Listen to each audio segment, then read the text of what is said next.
Midterm elections were held in Kerala as the House knows on the 4th March 1985 because we did not want that the President's rule should continue further and that a democratic setup with a state legislature should be there in Kerala so that the people of Kerala themselves can again have their own legislature.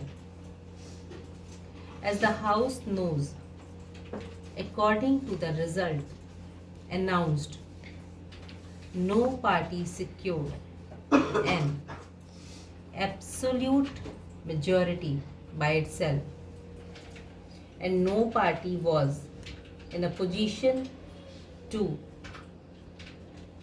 form government.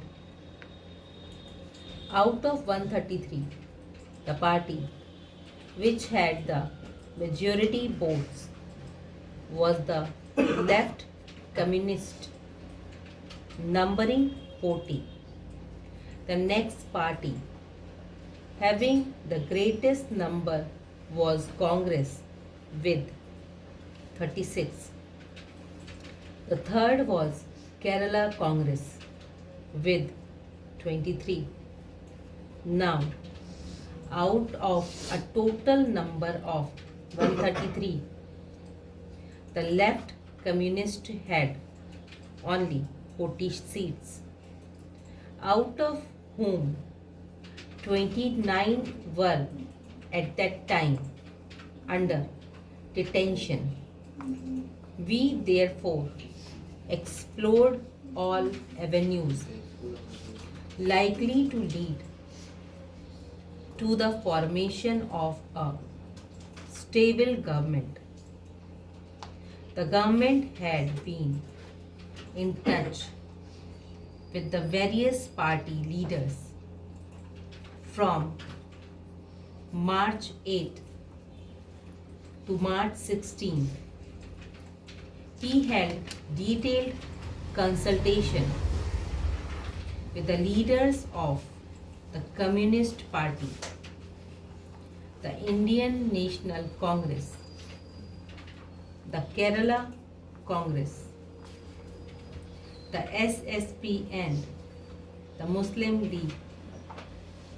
The governor did not seek the views of the Right Communist Party of India, as they had secured only 3 seats out of a total of 113. The position that emerged from these consultations briefly was that although it was possible for him to negotiate with the various groups and individual legislators and evolve the basis on which a non-Congress government could be formed, the leaders of Kerala Congress and Muslim League made it clear to the governor that they would not join or support any ministry that might be formed or sponsored by the communist. The two major parties, Kerala Congress and Muslim League, said they would neither support nor join the communist government. Therefore, they could not work with the support of these two.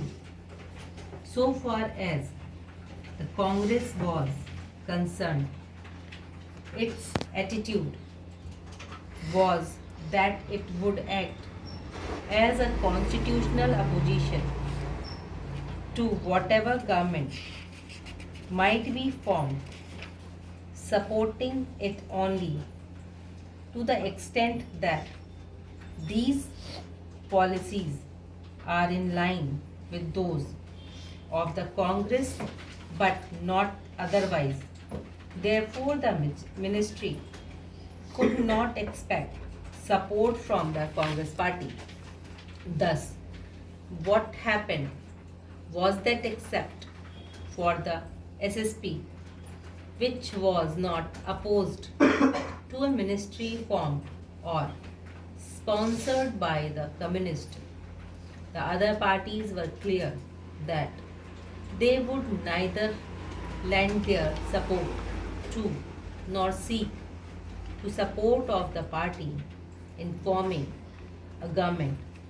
In these circumstances, the governor found no possibility of the Communist Party commanding a working majority, even if those of their members who were under detention were allowed to function then. Also, except the SSP, there was nobody else to support them. The governor did not therefore call upon the leader of that party to form a government. The governor also explored other possibilities. The decision of the Congress party was not to join with any other party. Otherwise, Kerala Congress and Congress combined might have had 59 plus some others if they could, in view of the decision of the Congress party now not to join with any other party to form a government, and the combined strength of the Kerala Congress, Muslim League, etc.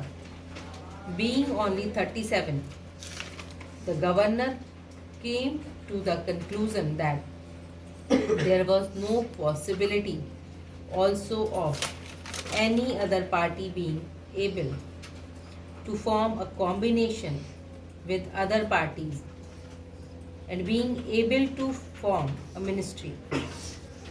The attitude of the Congress was not that, once having gone to the electorate and the electorate having given a decision that they were not to elect them in a majority, they did not want to form a ministry with any other party, but would rather like to act as a constitutional opposition. That was the stand taken. Therefore, there was no likelihood of any combination by any method whatsoever to party which could have a working majority.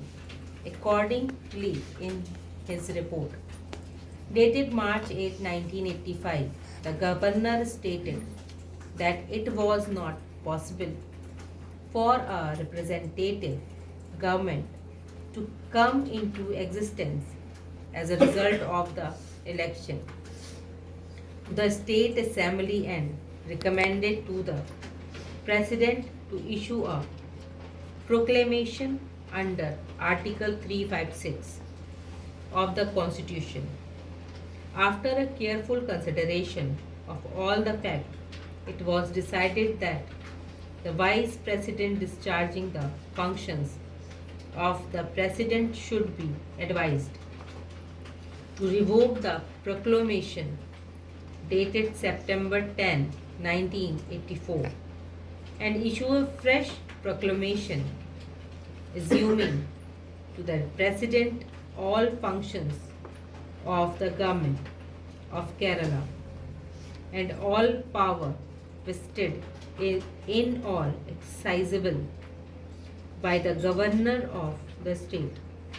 Accordingly, the proclamation was issued on the 24th March 1985, and a copy of this proclamation was laid on the table of the House.